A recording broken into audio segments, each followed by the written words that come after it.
దానివల్ల మాకు ఎక్కువ బర్డెన్ అయిపోతుందని చెప్పి రిపీటెడ్గా నెంబర్ ఆఫ్ లెటర్స్ రాస్తుంది. అయినా కూడా ఈ ప్రభుత్వం ఎంత కూడా వాళ్ళలో చలనం లేదు. రీసెంట్గా మనం చూసాము, ఒకసారి డిస్ప్లే చేయమ్మా. ఈ లెటరు రేపటి నుండి వైద్య సేవలు బంద్ అని చెప్పి నెట్వర్క్ హాస్పిటల్స్ లెటర్ రాశాయి. ఇందులో మనం చూసినట్టయితే ఆగస్టు ఈ నెల 10 నుంచి, అంటే ఈ రోజు నుంచి పూర్తిగా కూడా ఈ నెల 10 నుంచి అని చెప్పేసి వైద్య సేవలు నిలిపివేస్తున్నాం అని చెప్పేసి వీళ్ళంతా కూడా ఈ లెటర్ ఇవ్వడం జరిగింది.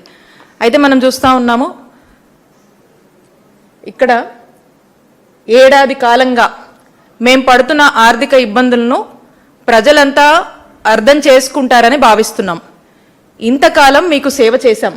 ఈ కష్టకాలంలో మాకు అండగా నిలవాలని ప్రజల్ని కోరుకుంటున్నాం. ఇక్కడ మనకు స్పష్టంగా అర్థమవుతుంది, ఏడాది కాలంగా మేము పడుతున్న ఆర్థిక ఇబ్బందులను ప్రజలంతా అర్థం చేసుకుంటారని భావిస్తున్నాం అంటున్నారు. మా హాస్పిటల్స్ కూడా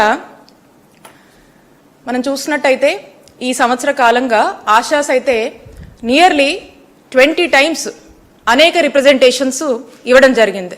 ఏమని, మేము నడపలేకపోతున్నాము, మాకు చాలా ఇబ్బందిగా ఉంది, ఈ ప్రజలు వస్తే ఏదన్నా అనారోగ్య పరిస్థితులు వస్తే మేము చూడలేకపోతున్నాం, ఎందుకంటే మాకు భారం అయిపోతుంది అని చెప్పి వాళ్ళు పదే పదే చెప్తూ నంబర్ ఆఫ్ లెటర్స్ రాసి రిపీటెడ్గా కూడా ఈ గవర్నమెంట్ని అలారం చేస్తూనే ఉన్నా కూడా ఈ ప్రభుత్వం ఏమాత్రం కూడా వాళ్ళతో చర్చిద్దామా, వాళ్ళతో ఏదైనా సంప్రదింపులు చేద్దామా అని కనీస చర్చలు కూడా చేయకుండా, ఒకవేళ చేసినా కూడా ఏదో మాటలు చెప్పి పంపించి అప్పటి వరకు మాటలు చెప్పి మళ్ళీ తిరిగి వీళ్ళు వచ్చి వీళ్ళ పని వీళ్ళు చేసుకుంటుంటే వాళ్ళకు కనీసం వాళ్ళు చెప్పినటువంటి మాటల మీద కూడా నిలబడకుండా పూర్తిగా గాలికి వదిలేసినటువంటి వైనం మనం చూస్తూ ఉన్నాం.